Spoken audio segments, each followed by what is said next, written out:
Okay, so we're on is nervous system part 4. So look at your previously should know things. The first one is there are various different types of energy. There's potential energy. There's chemical energy. There's electrical energy. Passive transport, active transport. Those, active transport requires energy. So there's different forms of energy, and for neurons, really, it's a charge. Those ions have negative and positive charges in their energy. Okay, and then the second one, we already know ligand. That's the chemical message. And we know it makes a conformational shape change. What is the conformational shape change that we talked about yesterday that the dendrite has? What does that protein do? How does it change shapes?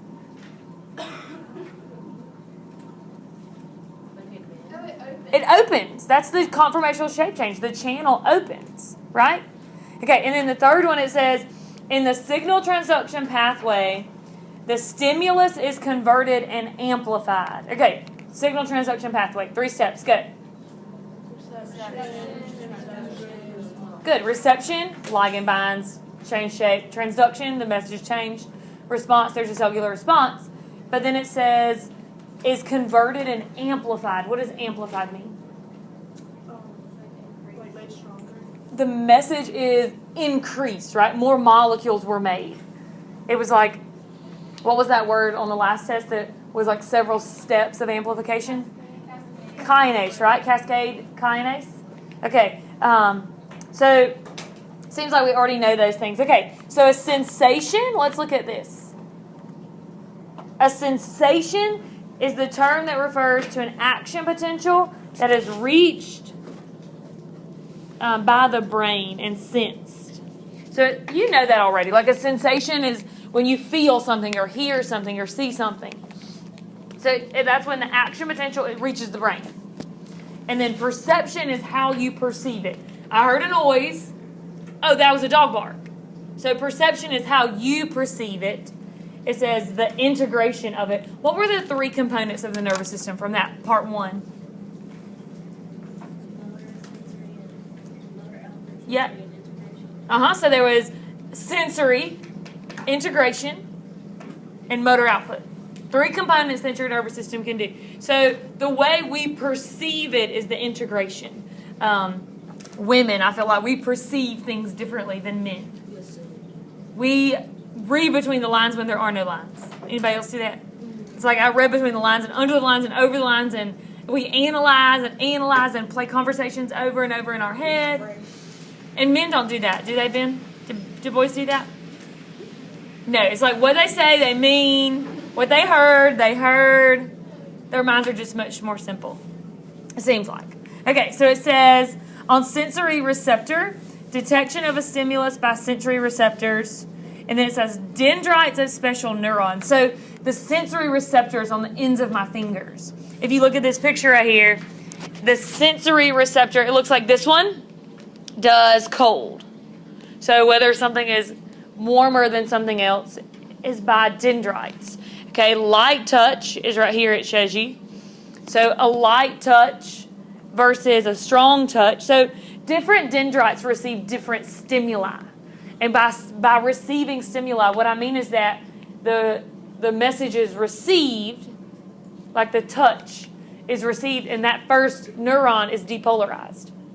So that it can go all the way to the brain and say, oh, that's hot. Okay, and then I thought this was interesting, the ones on the hair, the neurons on the hair. That's why it hurts when your hair is pulled so bad.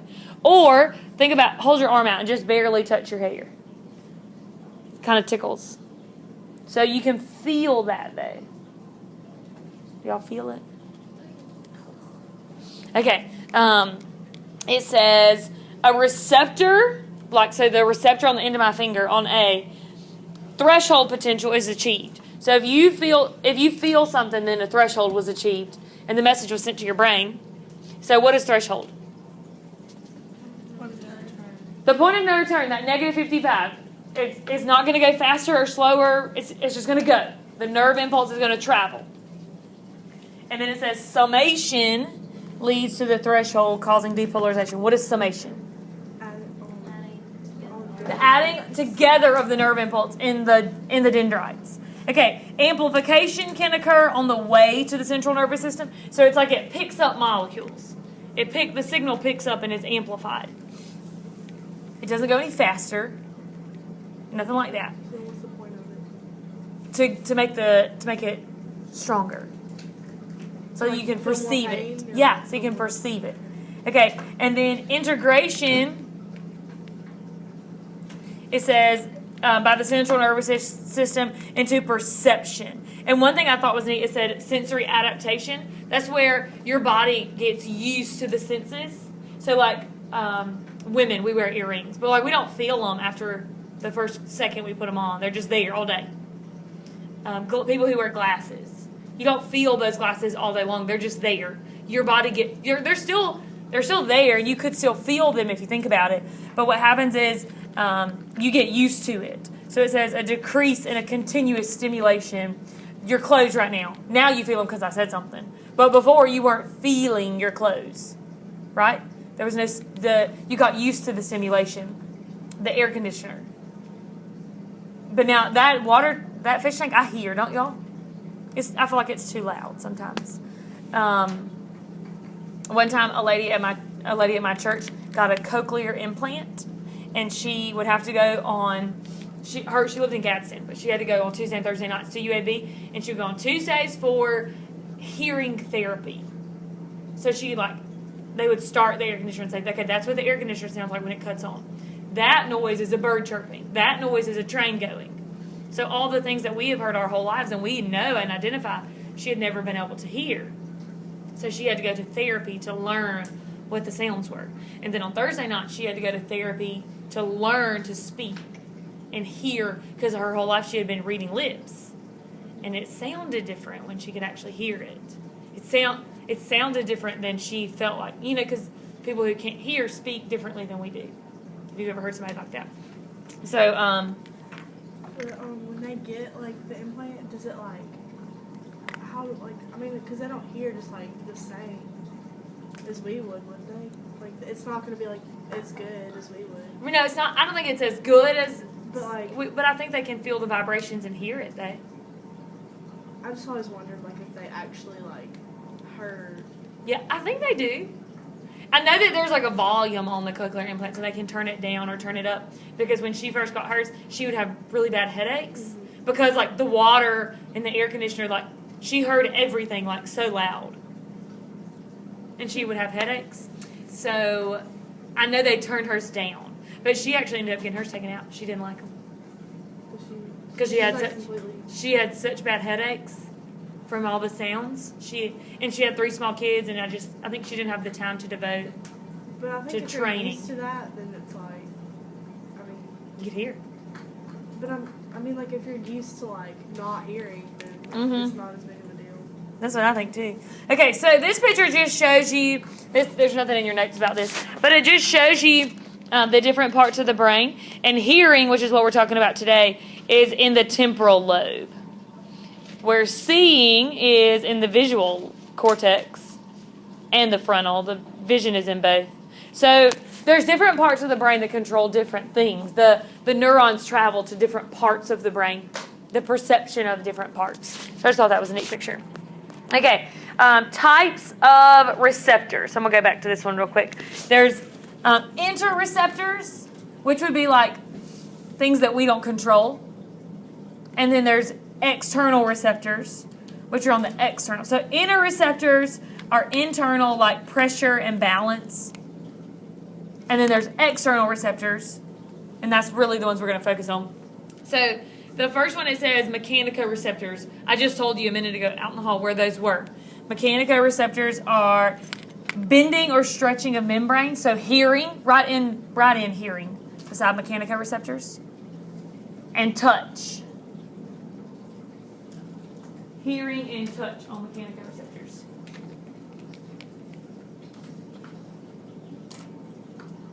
Okay, on the nociceptors, those are going to be pain. Thermoreceptors is this hotter than this, or this is colder than this, or ouch, that burned. So that's going to be thermoreceptors. Chemoreceptors, we talked about those, taste. and smell. So highlight taste and smell on chemoreceptors. And then electromagnetic receptors, those are in the back of your eyes to let you see light.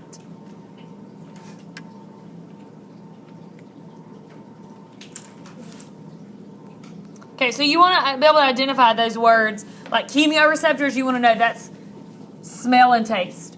Where mechanical receptors, that's hearing and touching. Yes, ma'am? I just have a weird question. Yesterday you said that the eyes are part of the peripheral nervous system, but then at the same time you said that your eyes are part of your brain. Where does it say that? I just saw it on one that says the eyes are part of your brain. You saw it on where? I'm sorry. Online. Oh, I think the eyes are part of the peripheral nervous system, but I could be wrong. I thought the central was just your part of your brain. I can look it up. Yeah, that optic nerve is running from your eyes to your brain. Yeah, everything, like the receptors in my finger run to my brain too, so everything runs to my brain. The reason I think your eyes are your peripheral nervous system is because they perceive a stimuli and they send it to the brain. You see what I'm saying? So I would think that would be peripheral sending it to the brain. And then they also send, like your brain sends like messages out to your muscle to flex. So I feel like your eyes are as much of your peripheral nervous system as your eyelids. The neuron that controls the muscle in your eyelid. But let me look that up and tell you tomorrow. I'm not sure. Okay. So hearing. Look at this picture. I just thought this picture was really cool. So that's why I put it in there. But you see the sound waves coming in. So there's your sound waves coming in. And then the sound waves are going to hit, that's called, what we commonly call eardrum, but it's the tympanic membrane. So I look at it kind of like a trampoline. So it hits that membrane right there. Do y'all see that membrane? Okay, and then there's 3 little bones in your ear. And they're 1, 2, 3. Malleus, incus, and stapes. You may have heard those. 3 smallest bones in your body. Random fact of the day. Okay, so when the sound vibrates that membrane, it vibrates those bones.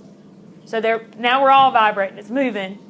Okay, well that last bone right there that kind of looks like a horseshoe vibrates against this, and this is your cochlea. So all of this is your cochlea.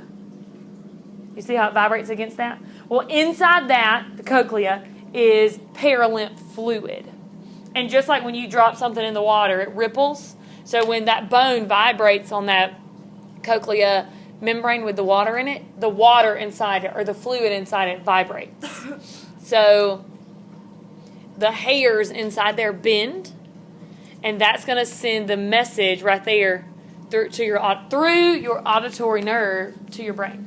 How cool is that? So people who are deaf, do they not have a cochlea, or do they not have the fluid? Well, there's a lot of reasons why you could be deaf. Like if you have a cochlear implant. I guess if you have to get a cochlear implant, it would just mean that your cochlear was not right. Like maybe it didn't have the fluid, or maybe it wasn't there at all, or maybe it might be damaged with those nerves. So the fluid is inside? The fluid is inside the cochlea. Okay, so looking at your notes, it says, talking about hearing, you want to know that there's Meccanica Receptors. That's the neuron around the little hair that bends. The neuron around the little hair that bends. So it says sound is basically hair bending. That's so cool. Okay, and then it says the cochlea, which is the snail-shaped, which is this part right here, the cochlea, is located in the temporal bone. So it's just far down in there.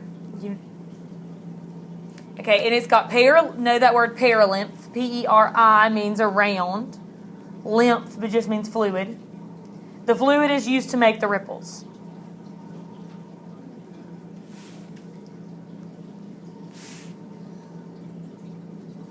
Okay, and then this next part, like 1, 2, 3, and 4 are all inside the cochlea. So do you see where it says vestibular canal and tympanic canal? Okay, so now what I've done is this picture is the cochlea. Oh, let me go back. The cochlea, the thing that was like that, is now unrolled, and we're looking at it rolled out. Can y'all see that kind of? So that little snail-shaped thing is now unrolled. Okay, so the vestibular canal is right here, just the top part. All it is we're inside the cochlea now, and the tympanic canal is on the bottom. Okay, so it says the vestibular canal runs on the top, the tympanic canal runs on the bottom, and that's where the fluid is. The perilymph is inside those canals. What is it? Oh, that's right. I think I said it right the first time. The vestibular canal right there, and then the tympanic canal right there. And so the fluid, can y'all see how the fluid is like traveling? It's going that way and then that way. So really it's just the fluid moving around. It's the canal with fluid in it. And it says the hairs is where the cochlear duct is. So cochlear duct contains the hairs right here. So the little hairs are inside there, in the middle. And when that fluid vibrates, those hairs bend. And as soon as they do, it sends what it does is it depolarizes that nerve right there. So this nerve right here, the auditory nerve, is now depolarized when the hairs move. And the location of where the hair bends depends on the pitch. So if it's like a really high pitch, these hairs bend. If it's a really low pitch, then these hairs would bend. How cool is that? And then that's how we make words, and the perception of the words is how we've made it a meaning. Yeah, but that's just interesting information. High pitches are when hairs bend right there, and low pitches, like a bass or whatever, would be right here. So what about dogs? You know how dogs can hear certain... And it's the reason that dogs can hear certain noises is because this cochlear duct right here is thicker, so it has more hairs. So their hairs are more sensitive than ours. Isn't that neat? So organ of Corti is a Meccanica receptor? Say that one more time. Organ of Corti is a Meccanica receptor? So for basilar membrane, what does that mean? This contains Meccanica receptor. Like our organ of Corti and basilar membrane, are they both? No, okay. Do you see this light blue part right here that I'm drawing on now in red? That's where the hairs are, inside that. So in your notes it says the cochlear duct contains the organ of Corti. That's where the hairs, just that whole little thing inside there. And then it says the membrane has the hairs inside it. And this video I'm about to show you will help answer that. Okay, and then it says the tectorial membrane.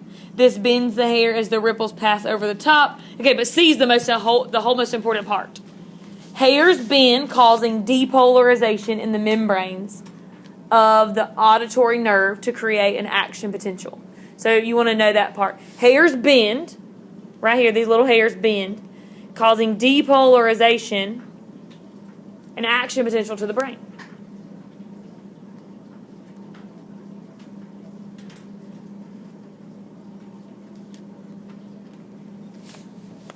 Okay, let's watch this video here.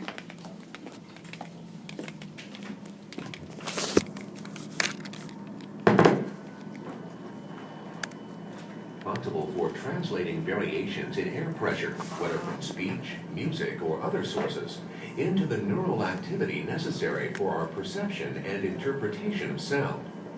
The ear can be divided into three principal sections: the outer ear, the middle ear, and the inner ear. Each of these parts performs a specific function in processing sound information. Sound waves are first collected by the outer ear, which consists of the external ear, or pinna, and a canal that leads to the eardrum. The configuration of the external ear amplifies sound, particularly at the frequency ranges of 2,000 to 5,000 hertz. Not coincidentally, most human speech sounds are distributed in the frequency range around 3,000 hertz. From the ear canal, the sound waves vibrate the eardrum, which in turn vibrates three tiny bones in the middle ear: the malleus, incus, and stapes. The stapes vibrates a small membrane at the base of the cochlea, the oval window, which transmits amplified vibrational energy to the fluids of the cochlea. The round window serves to dampen the movement of fluid within the cochlea. The complex structures of the inner ear convert sound into neural activity. In mammals, the auditory portion of the inner ear is a coiled structure called the cochlea. The region nearest the oval window membrane is the base of the spiral. The other end, or top, is referred to as the apex. Along the length of the cochlea are three parallel canals: the tympanic canal, the vestibular canal, and the middle canal. The principal elements for converting sounds into neural activity are found on the basilar membrane, a flexible structure that separates the tympanic canal from the middle canal. Let's take a closer look at the basilar membrane by unrolling the cochlea and peering inside. The basilar membrane is about 5 times wider at the apex of the cochlea than at the base, even though the cochlea itself narrows toward its apex. It vibrates in response to sound transmitted to the fluid-filled cochlea by deflections of the oval window initiated by the bones of the middle ear. High-frequency sounds displace the narrow, stiff base of the basilar membrane more than they displace the wider, more flexible apex.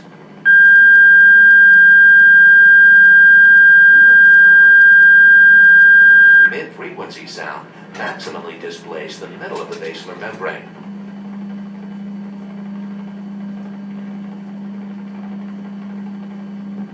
Finally, lower frequency sounds maximally displace the apex.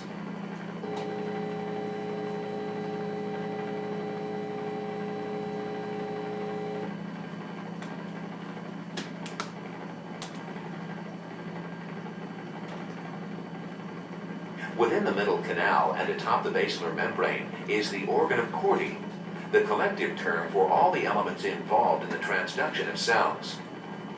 The organ of Corti includes 3 main structures: the sensory cells, or hair cells, an elaborate framework of supporting cells, and the terminations of the auditory nerve fibers. The heights of the stereocilia increase progressively across the hair cell, so the tops approximate an inclined plane. Atop the organ of Corti is the tectorial membrane. The stereocilia of the outer hair cells extend into the indentations in the bottom of the tectorial membrane. The movements of fluid in the cochlea produce vibrations of the basilar membrane. These vibrations bend the stereocilia inserted into the tectorial membrane. Depending on the direction of the bend, the hair cells will either increase or decrease the firing rate of auditory nerve fibers.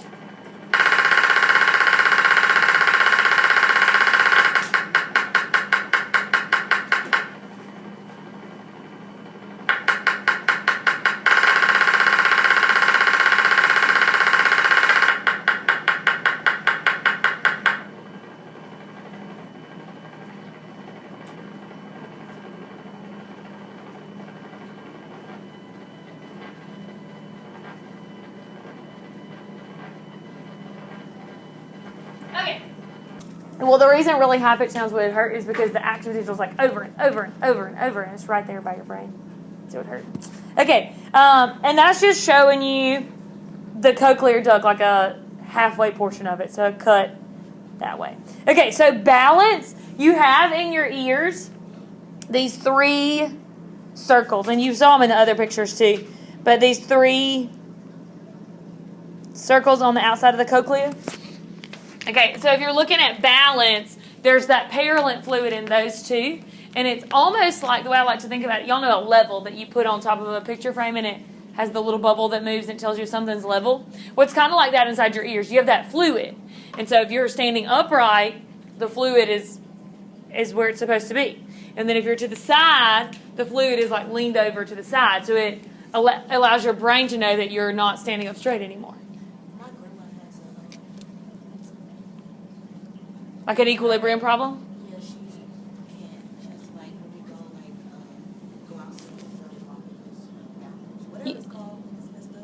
Yeah, so she said her grandmother has like an equilibrium problem, the fluid. So either, like, I'm just guessing, but she probably has like more fluid in one ear than the other. So she's like always kind of dizzy. She always feels like she's leaning to the side, but she's really not. So So it makes her trip or her balance is just kind of off. A lot of times after someone gets a sinus infection, they'll be kind of dizzy, and that's why. So it says